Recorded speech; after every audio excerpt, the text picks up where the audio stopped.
Hi everyone, welcome back to my channel tikli talks. అప్పటికప్పుడే ఇన్స్టెంట్గా ఏమైనా స్వీట్ తినాలనిపించినప్పుడు ఈ లడ్డు రెసిపీని ఒకసారి ట్రై చేయండి. చాలా సింపుల్గా అయిపోతుంది, అలానే టేస్టీగా కూడా ఉంటుంది. ఇది పెద్దవాళ్ళకే కాదు, కిడ్స్కి కూడా చాలా మంచిది. మనం బయట నుంచి స్వీట్ షాప్ నుంచి తెచ్చుకునే లడ్డూస్ కంటే ఇవి చాలా టేస్టీగా ఉంటాయి, అలానే హెల్దీ కూడా. ఫస్ట్ ప్యాన్లో గ్రౌండ్ నట్స్ని యాడ్ చేసుకొని ఒక 3 to 4 minutes ఫ్రై చేసుకున్నాక పీల్ అంతా తీసేసి ఫైన్గా గ్రైండ్ చేసుకొని ఒక బౌల్లోకి ట్రాన్స్ఫర్ చేసుకుందాం. ఇలా ఇంట్లోనే మనం స్వీట్ చేసుకుంటే మనకు కూడా హెల్దీ అండ్ అంత ఎక్కువ టైం కూడా పట్టదు ఈ ప్రాసెస్కి.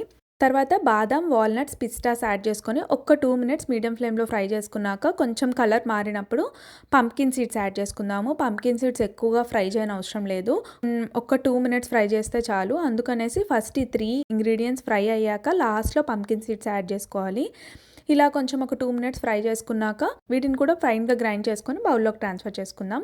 ఇవన్నీ నార్మల్గా ఫ్రై చేసుకుంటే సరిపోతుంది, మనం సపరేట్గా గీ కానీ ఆయిల్ కానీ యూస్ చేయని అవసరం లేదు. బికాజ్ ఆల్రెడీ ఈ గ్రౌండ్ నట్స్లో కానీ వాల్నట్స్లో కానీ పీనట్స్లో కానీ వీటిల్లో మనకి ఆయిల్ ఉంటుంది అండ్ చేసుకోవడం కూడా అంత కష్టం కాదు కాబట్టి ఎప్పటికప్పుడు ఫ్రెష్గా చేసుకొని స్టోర్ చేసుకుంటే మంచిది. తర్వాత బెల్లం అలానే కొబ్బరి పాలను యాడ్ చేసుకొని ఒక స్టింగ్ కన్సిస్టెన్సీ వచ్చినంత వరకు కంటిన్యూగా కలుపుతూ ఉండాలి. పాకం అనేది కరెక్ట్గా లేకపోతే మనకు లడ్డూస్ అంత మంచిగా రావు అండ్ అలానే కొంచెం పాకం ముదిరినా సరే మనకు లడ్డూస్ చాలా గట్టిగా వచ్చేస్తాయి. అందుకని పాకం చేస్తున్నప్పుడు ఇలా కలుపుతూ ఉండండి. పాకం రావడానికి కొంచెం టైం పడుతుంది, కానీ ఇలా బబుల్స్ ఎప్పుడైతే ఫామ్ అవుతాయో అప్పుడు మాత్రం కంటిన్యూగా కన్సిస్టెన్సీ అనేది చెక్ చేసుకుంటూ ఉండండి.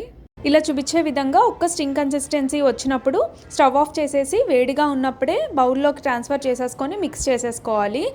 చల్లారితే ఏమవుతుందంటే మనకి స్టిక్కీగా అయిపోతుంది అండ్ లడ్డూస్ కూడా అంత స్మూత్గా రావు మనకి. ఇలా బాగా మిక్స్ చేసుకున్నాక మనకు నచ్చిన సైజులో లడ్డూస్ని చేసుకొని ఒక 8 కంటైనర్లో స్టోర్ చేసుకుంటే మనకు 2 months వరకు నిలువ ఉంటాయి.